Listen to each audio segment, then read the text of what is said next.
these are actually really useful. Hello everybody, and welcome to the first lesson in the advanced MySQL tutorial series. Today, we are going to be looking at CTEs. Now, CTEs stand for Common Table Expression. They're going to allow you to define a subquery block that you can then reference within the main query.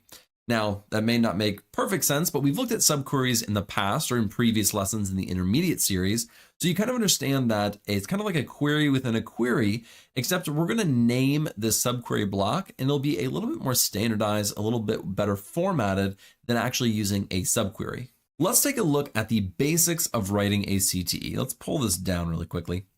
And all we're going to do is we want to create this as a CTE. So we'll say with, and that is our keyword to define our CTE. So we're going to say with, and then we're going to name our CTE. And we'll just call it CTE, and we'll do underscore example. And then we're going to say as.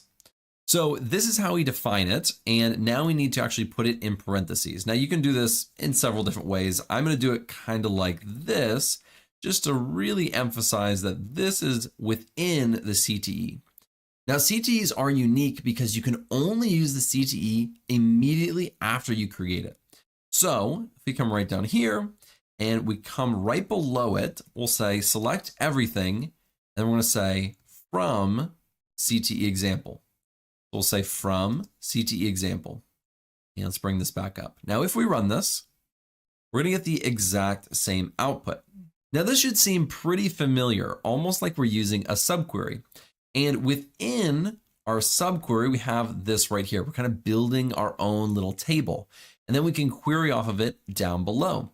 So we can come down here and let's actually change the names in here. We're going to say average underscore sal, and we'll change all of these real quick, just because I don't like having to actually put the, the tick marks. I don't like doing that.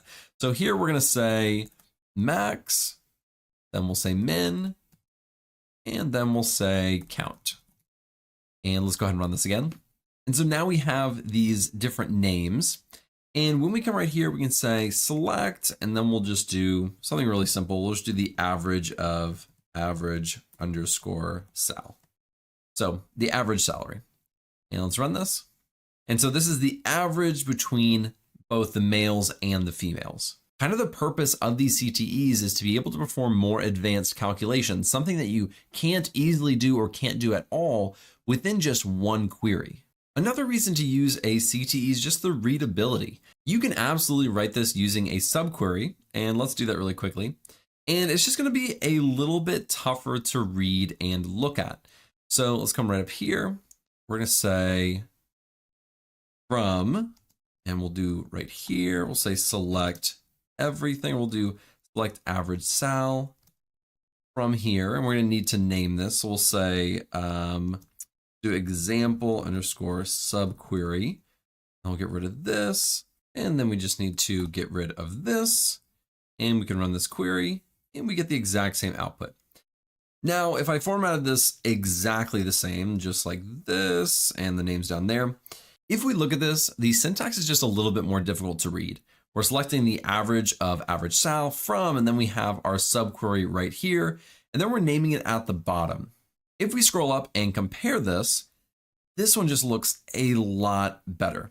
Now, when you're writing in MySQL, sometimes it doesn't matter if it looks pretty or not, as long as it gets the job done. That is true, especially if you're just going to be using it yourself. But in a more professional environment, when you're using this in your actual job, there are going to be people who've been using this for 10, 20 years, and they're going to expect you to write it well. They don't want it to be really messy. They aren't most likely going to want it to be written like this. I've been using it for quite a long time, and I much prefer CTEs over subqueries just visually, and it makes it a lot quicker to actually read through. So that is just one of the reasons, although you get the exact same output. Now, there is some additional functionality within CTEs as well. Now, one thing that I mentioned just a second ago is that when you build a CTE, you can only use it immediately after. You can't use it right below it. So let's go ahead and let's copy this query, and we're going to bring it right here. If we try to run this, and let's do this, we're going to get an error. And let's pull this up.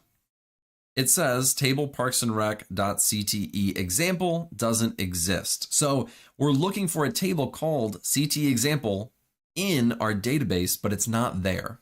Now, the reason this happens is because you're creating a CTE. You're not creating a permanent object like a temp table, which we'll look at in the next lesson. And you're not creating a real table, and you're not creating a view. You're really not creating anything. It's just a common table expression to create this table right here. This basically almost like a temporary table almost, but then you're just using it to query off of it. You're not saving it. You're not storing it in memory. You're not really doing anything with it. It's just like writing a regular query. So this is why you can only write it immediately after creating the CTE. You can't write it down below and reuse it because it's just like calling a query that you wrote before. It just isn't going to work.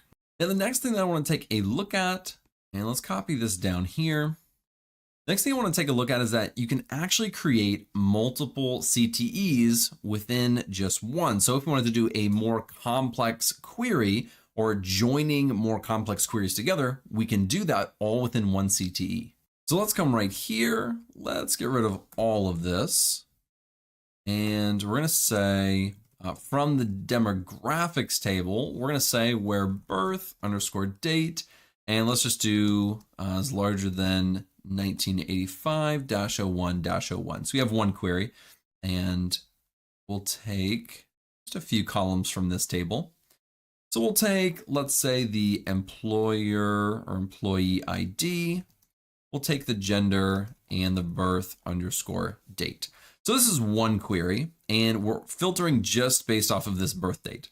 Now, when we create this, this is the CTE example, but we can have a comma here. We can come down below, and then we can say CTE underscore example 2. And I need to combine that. So 2. And then we can say as, and then we have another query. So then right here, we could say select everything. We'll change that in a second from employee, say salary. And in the salary, we'll just do a simple one. We'll do where salary is greater than 50,000. And we'll actually just take the employee underscore ID and the salary. Now, if I come right down here, I can say select everything from CTE example, which is, and let me scroll up so we can see everything. That's our original. Our CTE example is this first query right here. Then we're creating our second one right here, and we can join basically on these two common table expressions. So now we can say join, and then we'll do CTE underscore example 2.